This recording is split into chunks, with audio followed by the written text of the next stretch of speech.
Marcus had always dreamed of becoming part of the royal guard, growing up in a small village outside the capital. He watched the guards march past during royal visits with their perfect formations and shining armor.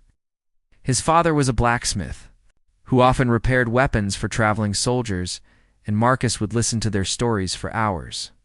They spoke of honor, duty, and protecting the kingdom with their lives. These tales filled his young mind with visions of glory and purpose. When Marcus turned 18, he applied to join the Royal Guard 3 times. Each rejection letter felt like a dagger to his heart. The requirements were strict, excellent physical condition, noble character, and recommendations from respected citizens. His father worked extra hours to pay for Marcus's training with. A retired soldier in the village, for 4 years Marcus trained every morning before helping in the blacksmith shop, and every evening after work ended. Finally, at age 22, his persistence paid off. The acceptance letter arrived on a rainy Tuesday morning, and Marcus read it 5 times before believing it was real. His mother cried with joy while his father patted his shoulder with pride. The entire village celebrated that night, knowing that one of their own had achieved something extraordinary. Marcus felt like he was walking on air as neighbors congratulated him, and children looked at him with admiration. The journey to the capital took 3 days by horse. Marcus had never traveled so far from home, and every mile brought new sights and sounds. When the royal castle finally came into view, its massive towers reaching toward the clouds, Marcus felt his breath catch in his throat. This was where he would train, where he would prove himself worthy of protecting the royal family and serving his kingdom. But reality hit him hard on his first day at the training grounds. The massive courtyard was filled with obstacle courses that looked impossible to complete, practice weapons that seemed too heavy to lift, and dozens of other recruits who all appeared more confident and capable than him. Many came from military families or had previous guard experience. They moved with precision and spoke with authority about tactics and strategy that Marcus had never heard of. Captain Reynolds commanded the training program.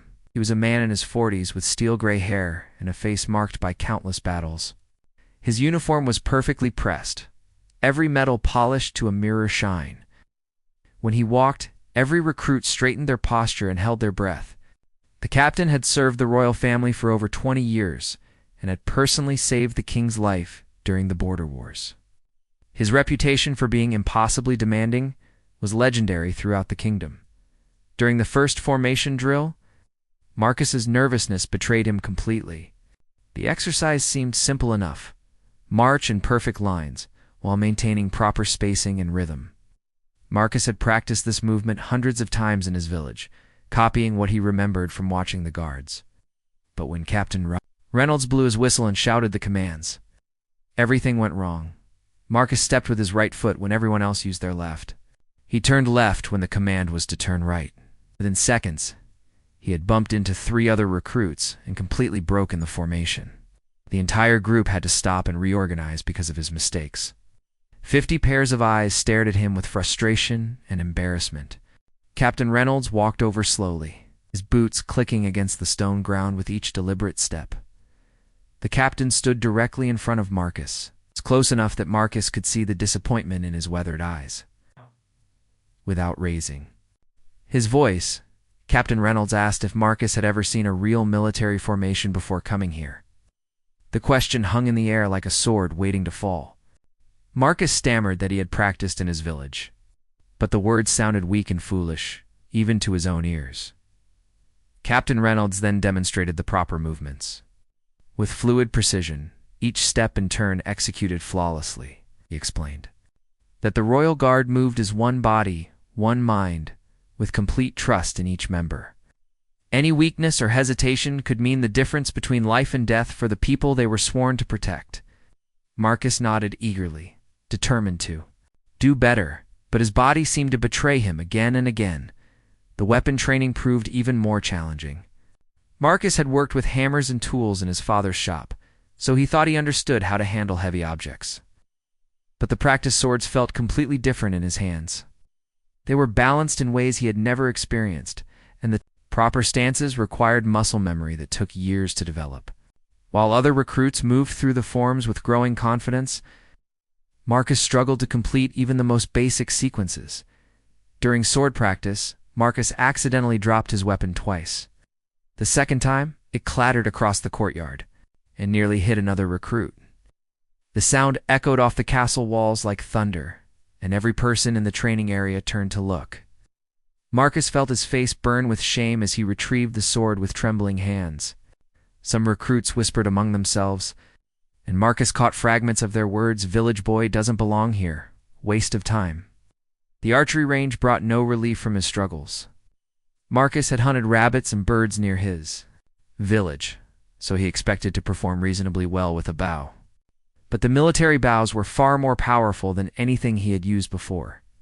His arrows flew wildly off target, missing not just the bullseye but often the entire target. One arrow sailed completely over the range and landed in the castle garden. Requiring an embarrassing retrieval mission, Captain Reynolds watched every failure with the same stone-faced expression.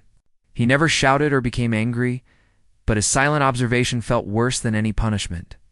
Marcus could feel the captain's disappointment growing with each mistake, each stumble, each moment of confusion. The other recruits were improving daily, while Marcus seemed to be moving backward. After 2 weeks of constant failures, Marcus seriously considered quitting.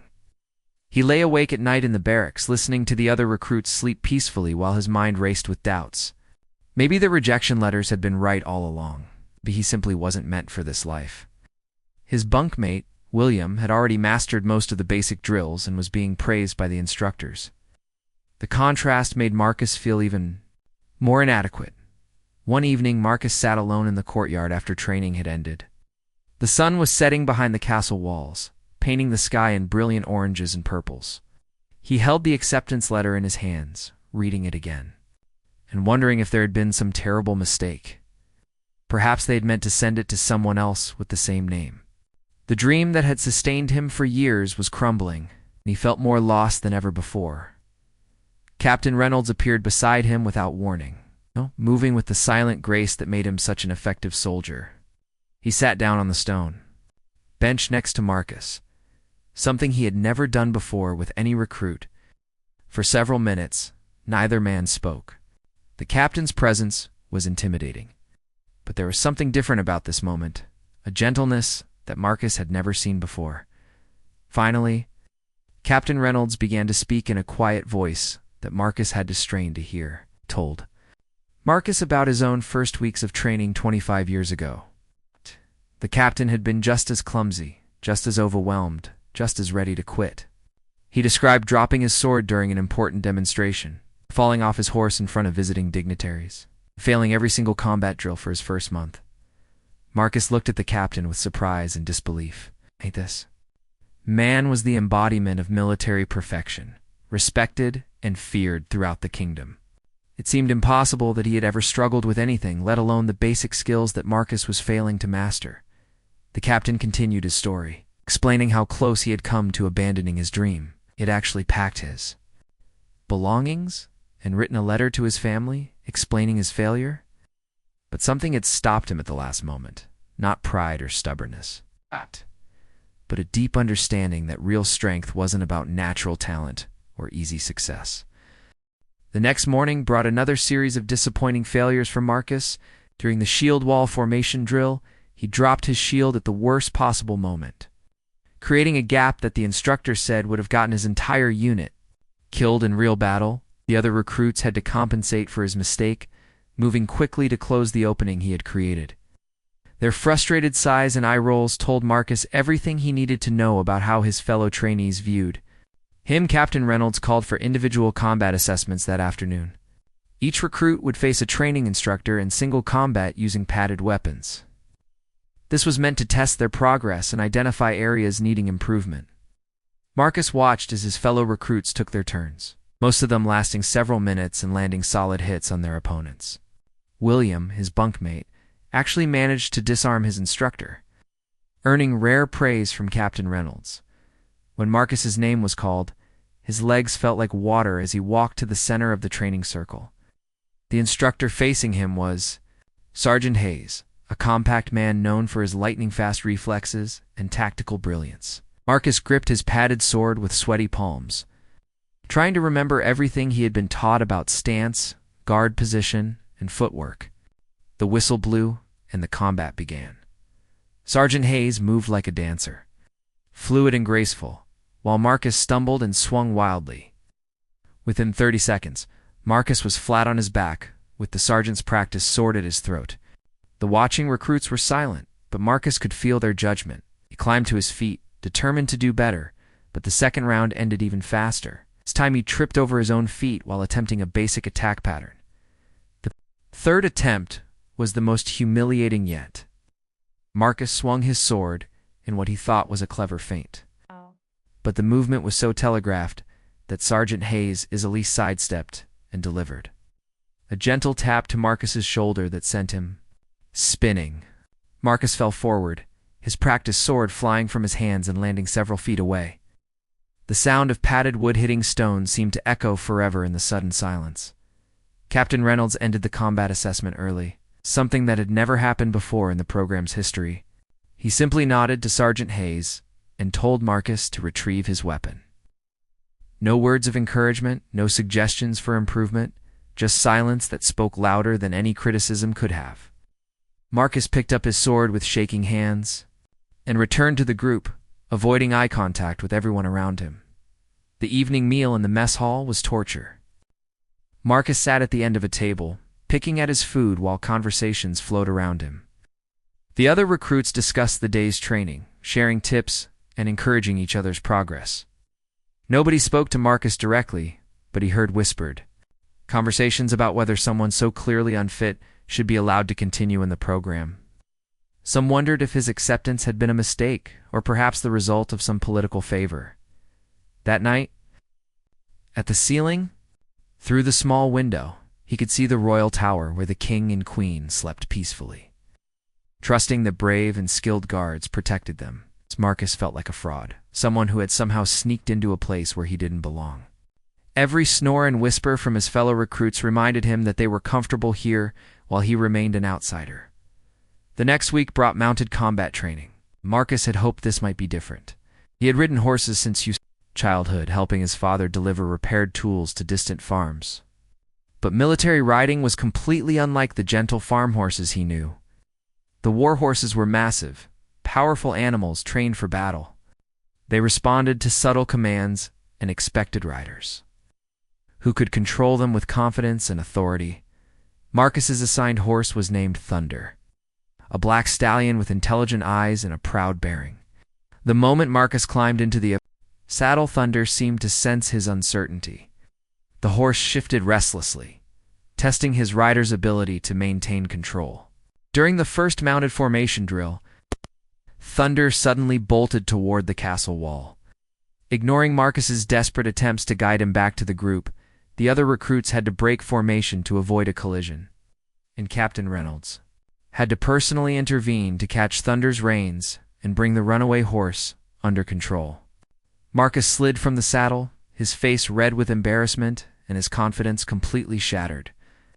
Captain Reynolds handed him Thunder's reins without a word, but his expression said everything. This was becoming a pattern that threatened the safety and effectiveness of the entire training group. Combat strategy classes proved equally challenging for Marcus. While other recruits quickly grasped concepts like flanking maneuvers, defensive positioning, and tactical retreats, Marcus struggled to understand even basic military thinking. The instructor would present battlefield scenarios using wooden models and maps, asking recruits to identify the best response. Marcus's answers were consistently wrong, showing a lack of strategic understanding that worried his instructors. During one particularly difficult strategy session, the instructor presented a scenario where enemy forces had surrounded a small village. The Royal Guard needed to rescue the civilians while minimizing casualties. Other recruits suggested various approaches: diversionary attacks, nighttime infiltrations, coordinated strikes from multiple directions. When the instructor called on Marcus, he suggested simply charging straight at the enemy forces. The room fell silent, and Marcus realized he had proposed something that would result in disaster for both the guards and the civilians they were trying to save. The physical conditioning requirements brutal for someone who had never undergone formal military training. Marcus could handle the basic exercises running, lifting, climbing, but the advanced combat conditioning left him exhausted and sore. Oh well. While other recruits completed 20-mile marches with full equipment, Marcus struggled to finish 15 miles before collapsing. His endurance was improving slowly, but not nearly fast enough to meet the program's demanding standards. Captain Reynolds began holding private meetings with Marcus after the regular training ended. These sessions weren't punishment exactly, but they felt like extended examinations of every weakness and failure. The captain would review Marcus's performance in each area, noting specific mistakes and areas needing improvement. His tone remained professional and neutral, but Marcus could sense the growing concern about his progress. During one of these meetings, Captain Reynolds asked Marcus directly why he wanted to join the Royal Guard. Marcus gave the answer he had: rehearsed many times to serve his kingdom, protect the innocent, and uphold justice. But the captain's steady gaze made him feel like these words were hollow and meaningless. Captain Reynolds then asked what Marcus thought would happen if he failed to improve quickly enough to meet the program's standards. The question hung in the air, like a challenge. Marcus realized that his dream was slipping away, and nothing he did seemed to stop it. Other recruits were advancing through the training levels while he remained stuck at the beginning. Some had already been selected for advanced specialized training in areas like royal escort duty or ceremonial functions. Marcus was falling further behind every day, and everyone could see it. His fellow recruits had stopped trying to help him.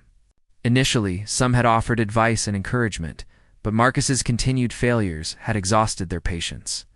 William still shared their bunk space politely, but the friendly conversations had ended. Marcus ate alone, trained alone, and spent his free time alone, becoming increasingly isolated from the group that was supposed to become his brotherhood. The breaking point came during a complex drill combining formation, marching, weapon handling, and mounted maneuvers.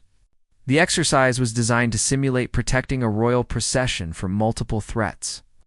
Each recruit had a specific role, and the success of the entire operation depended on perfect coordination and timing. Marcus was assigned a relatively simple position maintaining the rear guard while the formation moved through a simulated ambush. Everything started well enough. The recruits moved in perfect formation, their weapons ready and their horses responding to subtle commands. Marcus managed to keep his position and follow the basic movement patterns.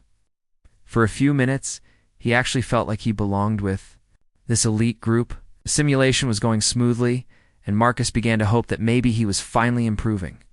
Then the simulated attack began. Instructors playing enemy roles appeared from multiple directions, forcing the formation to respond with practiced defensive maneuvers. This was where months of training were supposed to come together in a coordinated response that protected the mock royal procession while neutralizing the threats. Marcus watched in amazement as his fellow recruits moved like a well-oiled machine, each person knowing exactly what to do. But when his turn came to execute a defensive maneuver, Marcus froze completely. The sight of multiple attackers approaching from different angles overwhelmed his ability to think clearly. Instead of following the practiced response pattern, he panicked and spurred thunder forward into the center of the formation. This move broke the defensive line and created chaos among the other recruits who had to scramble to avoid collision. In the confusion that followed, Marcus fell from his horse and landed hard on the packed earth of the training ground. His practice sword went flying, his shield rolled away, and thunder galloped off without him. The entire drill had to stop while instructors helped Marcus to his feet and caught his runaway horse. The other recruits stood in perfect formation, watching silently as their weakest member once again destroyed what should have been a successful exercise. Captain Reynolds ended the drill immediately and dismissed all recruits except Marcus. As the others filed away, many shaking their heads in disappointment, Marcus stood alone in the center of the training ground, feeling smaller than he had ever felt in his life. His uniform was dirty, his pride was shattered, and his dream seemed further away than ever. The captain approached slowly, his expression unreadable. Okay. Marcus expected to be dismissed from the program immediately. He had failed too many times, disrupted too many exercises, and proven himself unworthy of the trust placed in him. The acceptance letter and his belongings would become a painful reminder of a dream that had been too big for someone like him. Instead, Captain Reynolds asked Marcus to walk with him to a quiet part of the castle grounds. They moved in silence through corridors lined with portraits of legendary guards who had served with distinction. Marcus felt like those painted eyes were judging him, finding him completely inadequate compared to the heroes who had come before. The weight of his failures seemed to grow heavier with each step. They stopped at a small garden where previous royal guards had planted trees to commemorate their years of service. Some trees were massive oaks that had grown for decades, while others were smaller saplings planted by more recent guards. Captain Reynolds sat on a simple stone bench and gestured for Marcus to join him. The setting sun cast long shadows across the peaceful garden, creating an atmosphere very different from the harsh training grounds. Captain Reynolds began to speak in a voice softer than Marcus had ever heard from him. He told Marcus about the first time he had commanded troops in actual battle, how terrified he had been, and how many mistakes he had made. The captain described watching young soldiers under his command make fatal errors because he had failed to prepare them properly. These memories still haunted him years later, driving his demanding training methods and high standards.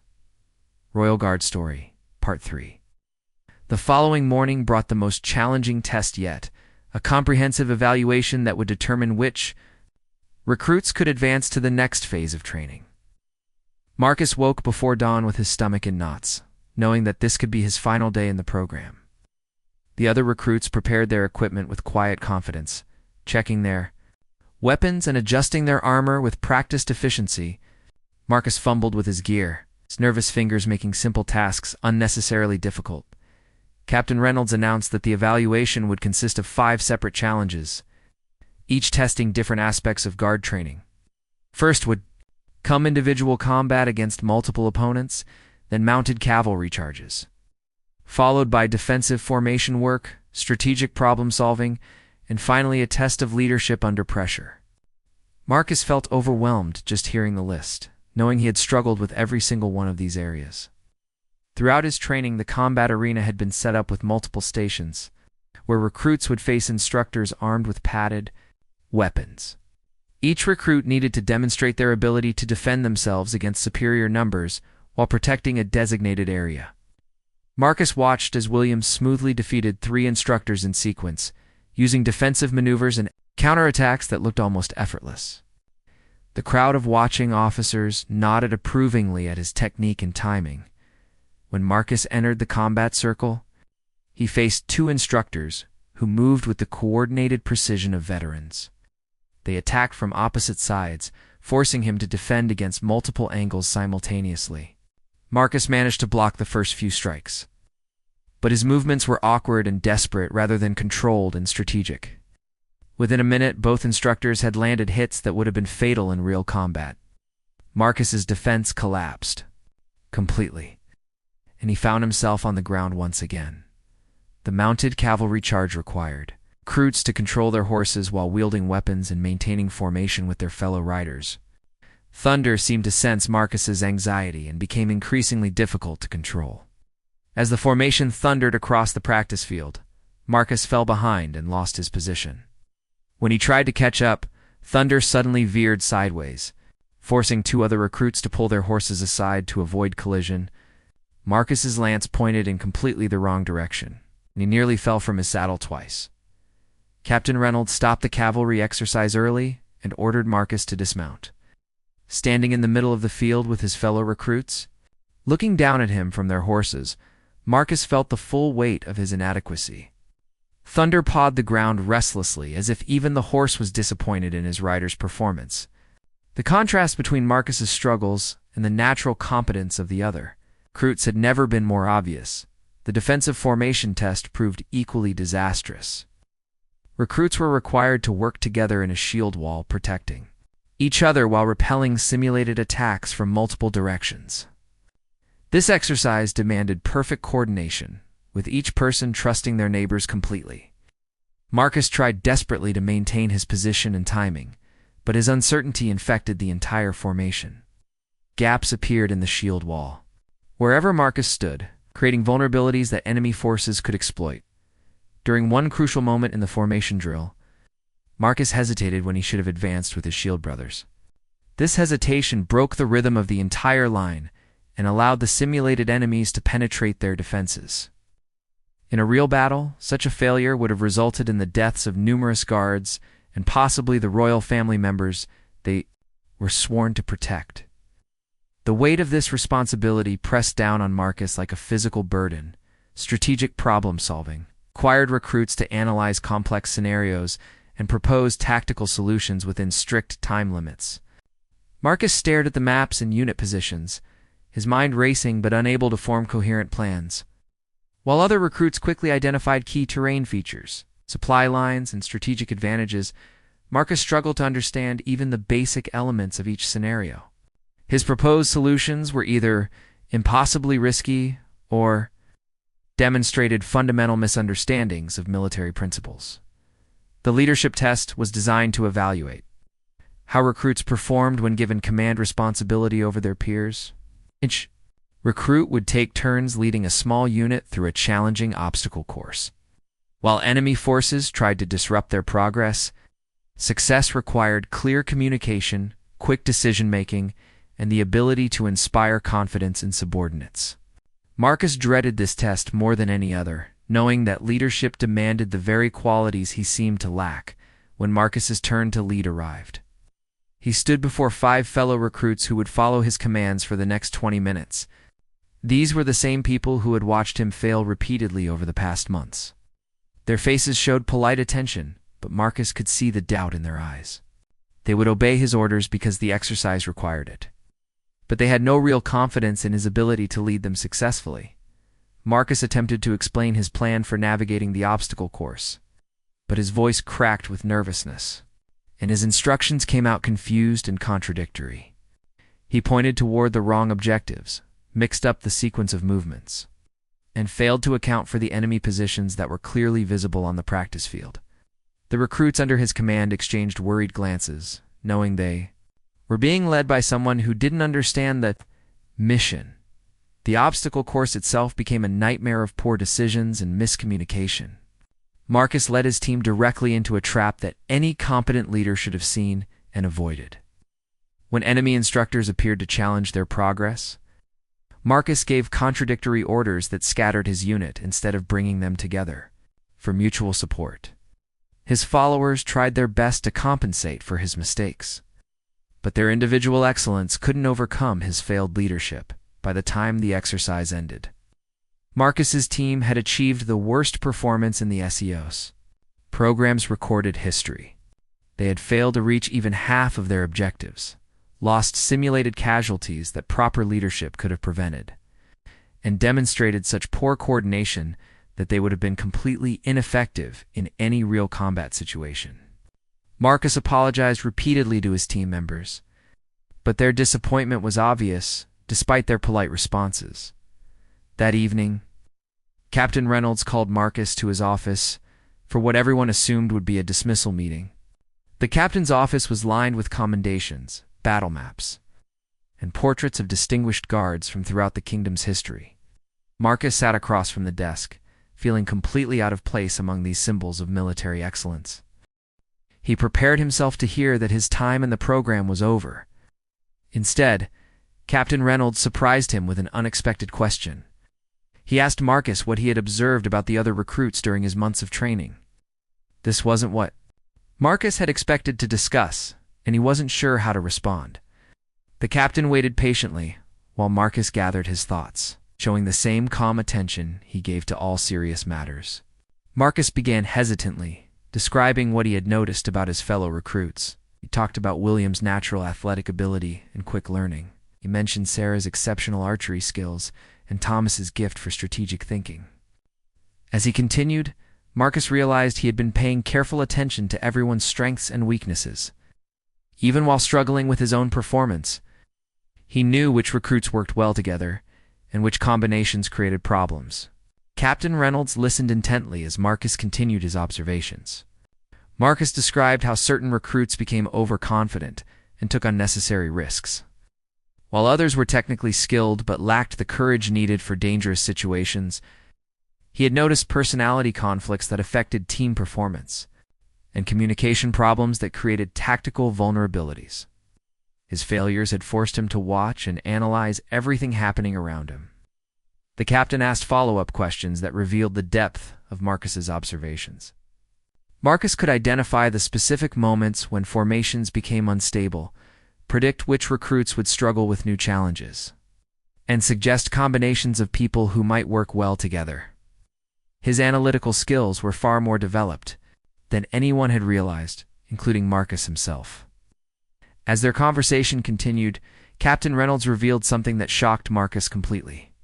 He explained that technical skills and physical abilities could be taught to almost anyone, with enough time and practice, but the kind of detailed observation and understanding that Marcus demonstrated was much rarer and far more valuable. Many excellent soldiers lacked the awareness to see what was really happening around them during complex situations.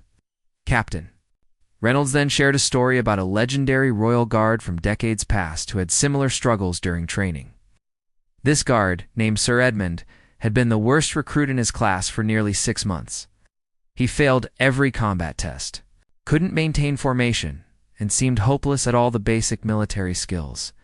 His instructors were ready to dismiss him when something remarkable happened during a crisis situation. Enemy scouts had been spotted near the training grounds. The recruit class was ordered to establish a defensive perimeter while experienced guards investigated. Sir Edmund was given the simplest possible assignment: watching the eastern approach where attack was considered least likely. But Edmund's careful observation skills detected subtle signs that the other guards had missed: grass patterns, unusual bird flight behaviors, and other tiny details that indicated enemy movement. Edmund's warnings allowed the guards to intercept a surprise attack that could have penetrated the castle's outer defenses. His observational abilities and analytical thinking had saved lives and protected the kingdom. After that day, Edmund's instructors began training him differently, focusing on his natural strengths rather than trying to force him into a standard mold. He eventually became one of the most successful royal guards in the kingdom's history. Captain Reynolds looked at Marcus seriously and explained that similar potential existed within him. The constant failures and humiliating mistakes had been frustrating for everyone involved, but they had also revealed something important about Marcus's character and abilities. He possessed a rare combination of determination, analytical thinking, and genuine care for others that could be developed into something extraordinary. The captain proposed a different training approach for Marcus. Instead of continuing with the standard program where he was clearly struggling, Marcus would receive specialized instruction designed around his unique strengths. This wouldn't be easier than regular training. In fact, it would be more demanding in many ways. But it would focus on developing Marcus into the kind of guard who could see threats that others missed and provide the analytical support that even the most skilled fighters sometimes needed. Marcus is specialized. Training began immediately under the direct supervision of Captain Reynolds and Master Sergeant Coleman, a quiet woman known for her incredible ability to read people and situations. Unlike the group training sessions that had been such disasters, these individual lessons focused entirely on developing Marcus's natural observational skills and analytical thinking. The approach was completely different from anything he had experienced before. Instead of spending hours practicing sword forms that felt unnatural, Marcus learned to study combat from a strategic perspective. Master Sergeant Coleman would stage mock battles between other recruits while Marcus watched from various positions. Taking detailed notes about what he observed, she taught him to look for patterns in how people moved, fought, and made decisions.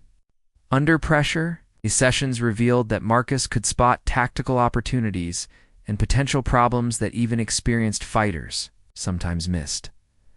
The observation training extended far beyond military applications.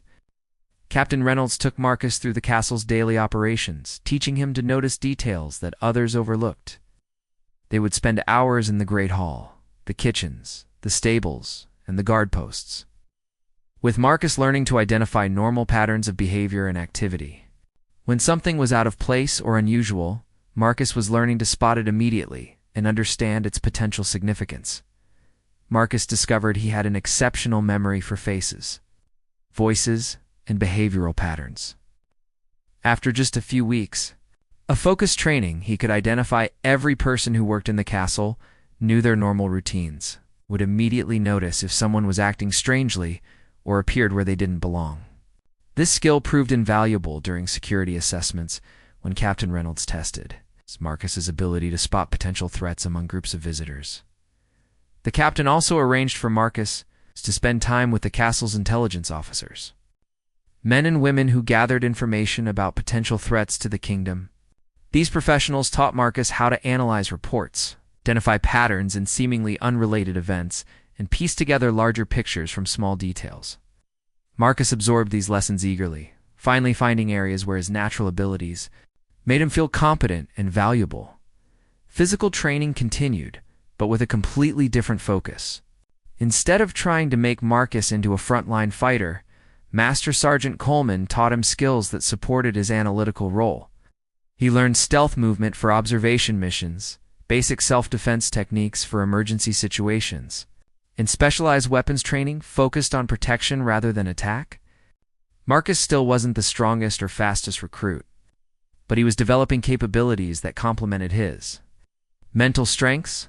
The mounted training with Thunder also improved dramatically once Marcus understood his new role. Instead of trying to charge into battle like a traditional cavalry soldier, Marcus learned to use Thunder for reconnaissance and rapid communication between different guard units. Thunder responded much better to these gentler commands, and Marcus discovered he could move quietly and quickly across various terrain types while maintaining excellent situational awareness. During one advanced exercise, Marcus's new skills were put to a serious test. The training scenario involved protecting a royal hunting party from potential ambush while traveling through dense forest. Traditional guards would focus on maintaining close protection around the royal family members, but Marcus was assigned to range ahead and identify potential threats before they could develop into serious problems. Moving silently through the forest on Thunder, Marcus spotted several concerning signs that other guards had missed. Boot prints that didn't match the hunting party's equipment, broken branches at unusual heights suggesting concealed observation posts, and disturbed ground indicating that someone had been watching the trail from hidden positions. Marcus quickly reported these findings to Captain Reynolds through a system of subtle hand signals they had developed. The information Marcus provided allowed the guard unit to adjust their route and positioning before walking into what turned out to be a carefully planned ambush by instructors playing enemy roles. Instead of being caught by surprise, the guards were ready for the attack and successfully protected the mock royal party while neutralizing all threats. Marcus's reconnaissance work had been the key factor in transforming what should have been a tactical disaster into a complete success. Other recruits began to notice the change in how Marcus was being utilized and trained. Initially, some were resentful that he was receiving special attention after performing so poorly in standard exercises. But as they saw the results of his specialized training and how his contributions improved their overall effectiveness, attitudes began to shift. Marcus was developing into something different from a traditional guard, but he was becoming genuinely valuable to the unit. William was the first to directly acknowledge Marcus's transformation. During a complex multi-day exercise simulating border patrol duty, Marcus's advanced scouting prevented the entire unit from walking into a trap that would have resulted in simulated casualties.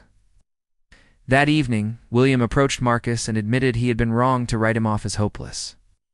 Marcus's unique abilities were making everyone else's job easier and safer. The specialized training also included lessons in reading people's motivations and intentions.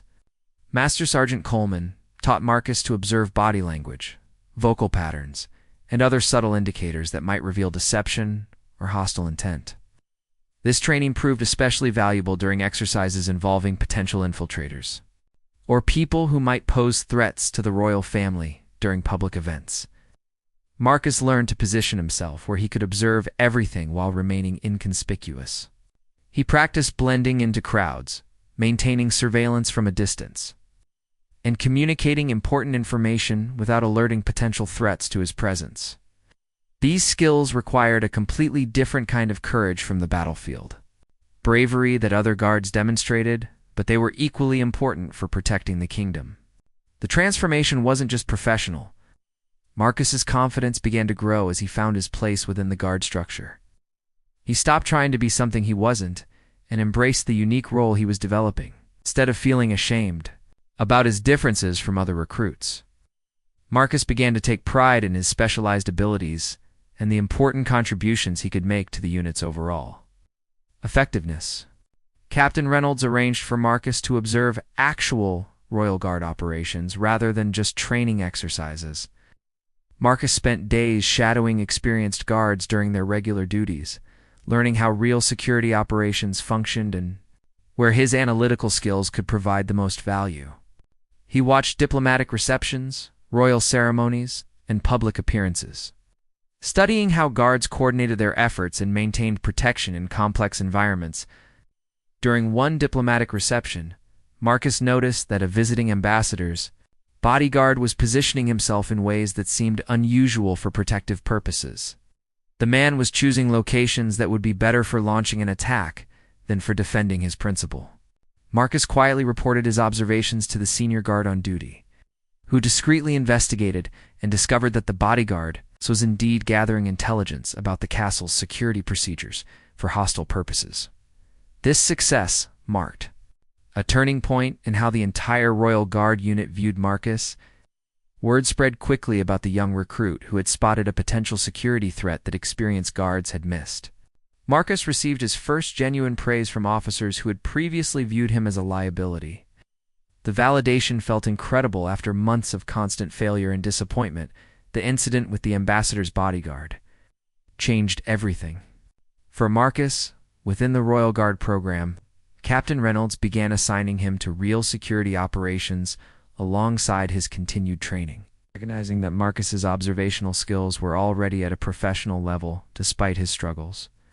With traditional military techniques, Marcus found himself working directly with veteran guards, who had initially dismissed him as incompetent but now sought his analytical insights. Marcus was assigned to assist with security planning for the upcoming Harvest Festival, the kingdom's largest annual celebration.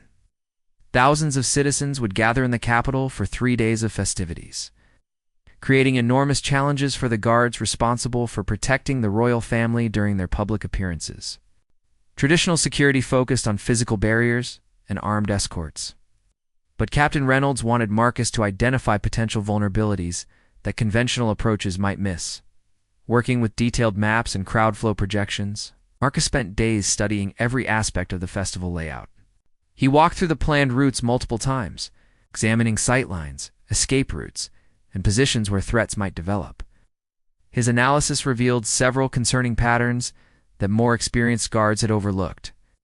Certain choke points could trap the royal procession if problems developed, and some planned viewing areas would make it impossible for guards to maintain adequate protection. Marcus's recommendations resulted in significant changes to the festival's security plan. Several royal viewing platforms were relocated to positions that provided better protection without reducing public access. Guard positioning was adjusted to provide overlapping coverage of potential threat vectors. Communication protocols were enhanced to ensure rapid response if Marcus or other observers spotted developing problems. For the first time, Marcus felt like his contributions were genuinely valued and implemented. The Harvest Festival began on a crisp autumn morning with perfect weather and enthusiastic crowds. Marcus positioned himself at a carefully chosen observation post where he could monitor the largest gathering areas while remaining in constant communication with the main security force. He wore the modified uniform that Captain Reynolds had designed for his specialized role, less obvious than traditional guard armor, but equipped with advanced communication devices and observation tools. As the royal family made their first public appearance of the festival, Marcus felt the enormous responsibility of his position. Thousands of people pressed forward to see their beloved king and queen, creating exactly the kind of complex environment where threats could develop quickly. Marcus scanned the crowd systematically, looking for the subtle signs of trouble that Master Sergeant Coleman had taught him to recognize. Everything proceeded smoothly for the first several hours. The royal family moved through their scheduled appearances, greeting citizens and participating in traditional ceremonies. Marcus's reports back to the main security force were routine. Normal crowd behavior, no unusual activities, all designated. Areas functioning as planned. But as the afternoon progressed, Marcus began noticing small details that didn't quite fit the normal patterns. A group of men near the main stage kept changing positions in ways that seemed coordinated rather than random. They weren't watching the royal family like other citizens, but instead seemed focused on the guard positions and security procedures.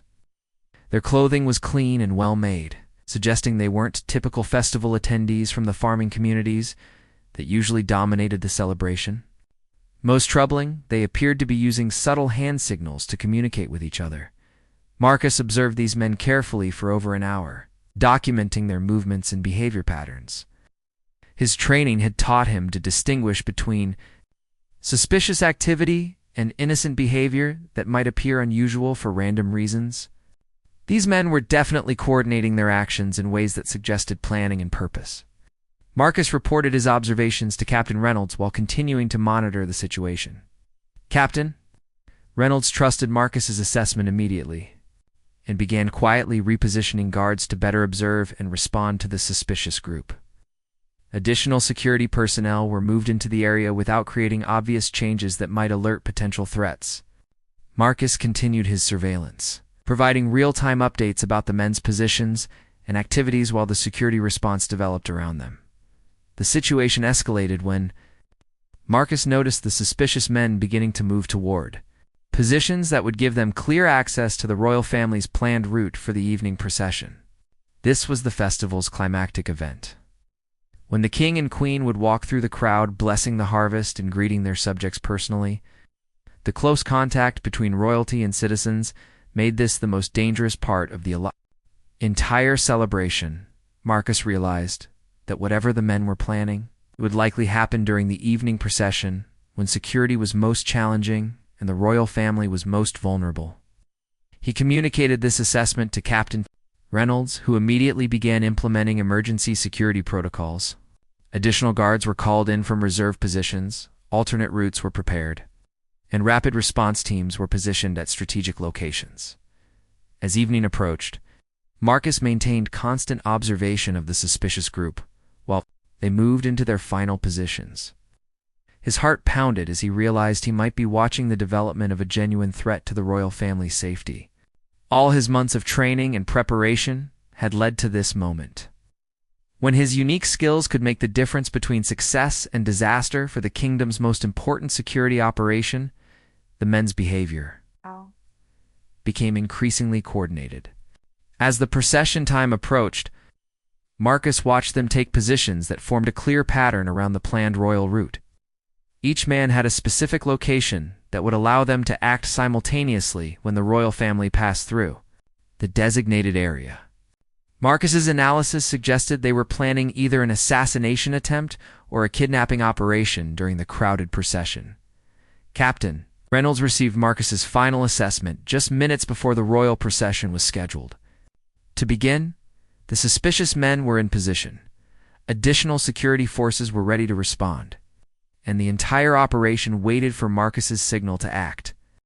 For someone who had failed every traditional test of guard competency, Marcus now found himself in the position of coordinating one of the most critical security operations in recent kingdom history. The weight of responsibility was enormous, but Marcus felt calm and focused in a way he had never experienced during training exercises. His months of failure and humiliation had prepared him for this moment, when observation and analysis mattered more than physical prowess or traditional military skills. Everything he had learned about reading situations and people would be tested in the most important way possible.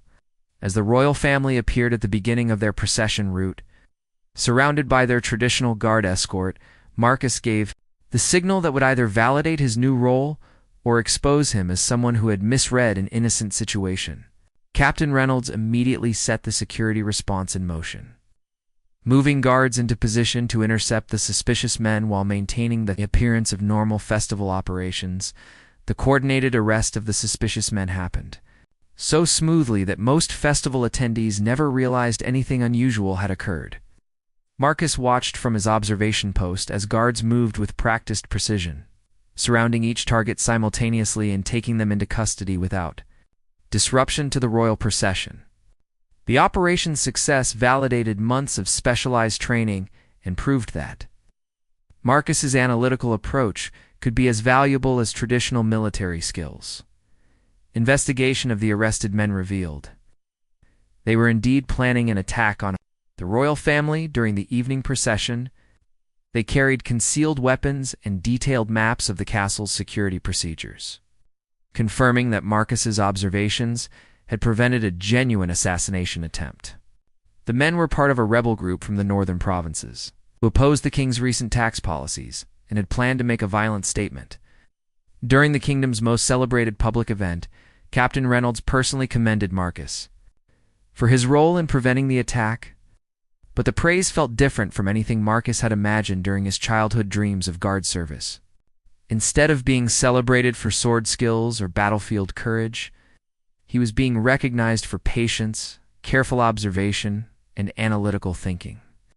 This wasn't the kind of heroism depicted in the stories he had grown up hearing, but it was equally important for protecting the kingdom and its people.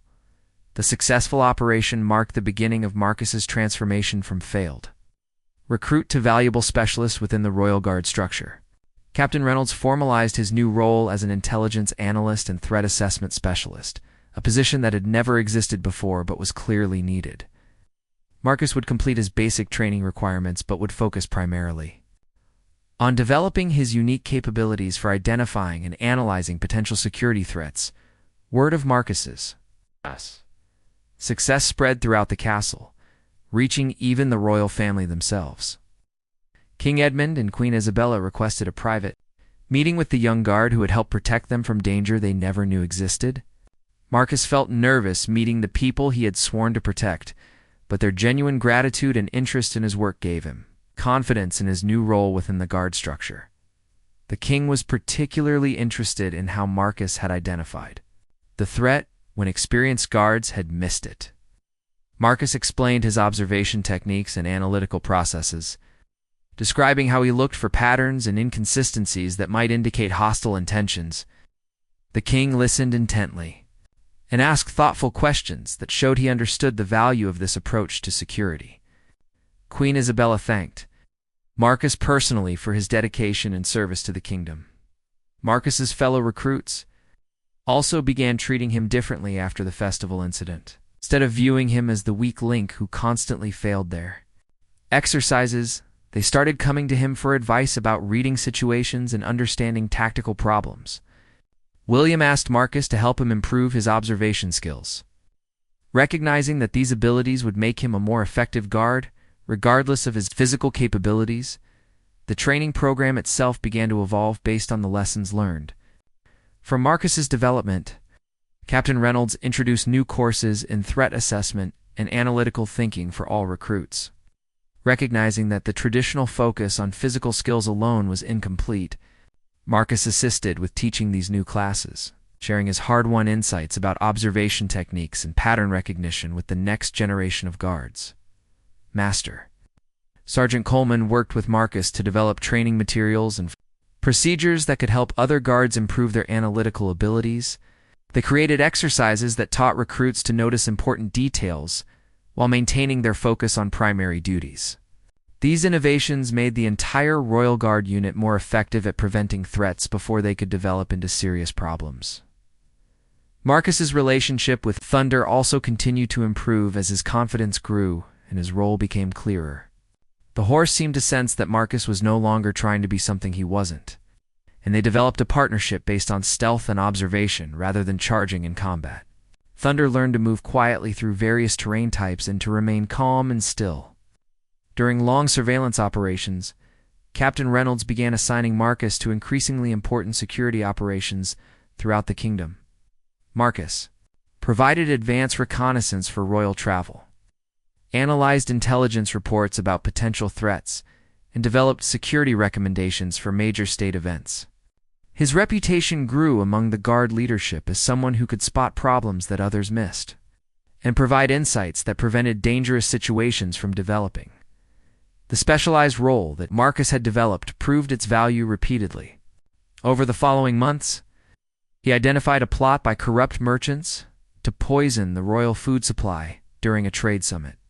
His analysis of visitor patterns revealed a spy network operating within the castle staff. Marcus's careful observation during a diplomatic reception exposed an assassination plot disguised as a cultural exchange program. Each success built Marcus's confidence and demonstrated that his path to becoming an effective royal guard had been different from what anyone expected, including himself. He never became the sword-wielding warrior of his childhood dreams, but he became something equally important, a guardian who protected the kingdom through intelligence, careful observation rather than physical force alone.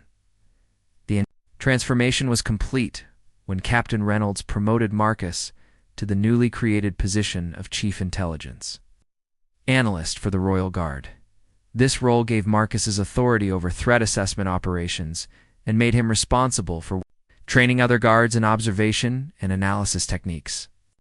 The young man who had failed every traditional drill was now teaching skills that enhanced the effectiveness of the entire guard unit.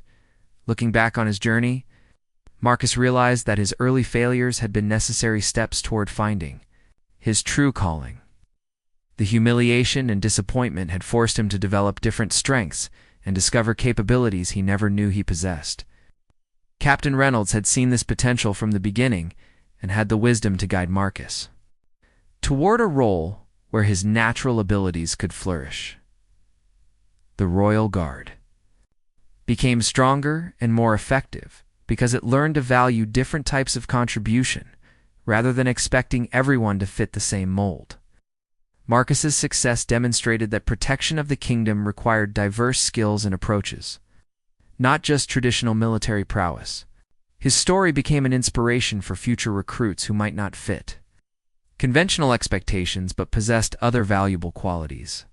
Marcus still trained with weapons and maintained his physical conditioning, understanding that a royal guard needed to be prepared for any situation. But his primary value lay in his ability to see threats before they materialized and to analyze complex situations in ways that enhanced everyone's safety. The village blacksmith's son had found his place among the kingdom's elite protectors, not through the path he had originally envisioned, but through discovering and developing the unique gifts he actually possessed, the command that had changed. Everything wasn't a dramatic battlefield order or an inspiring speech about courage and honor. It was Captain Reynolds' quiet decision to stop trying to force Marcus into a traditional mold and instead help him discover what he could truly become. Sometimes the most important transformations begin not with dramatic gestures, but with the wisdom to recognize potential that others have overlooked and the patience to nurture it properly.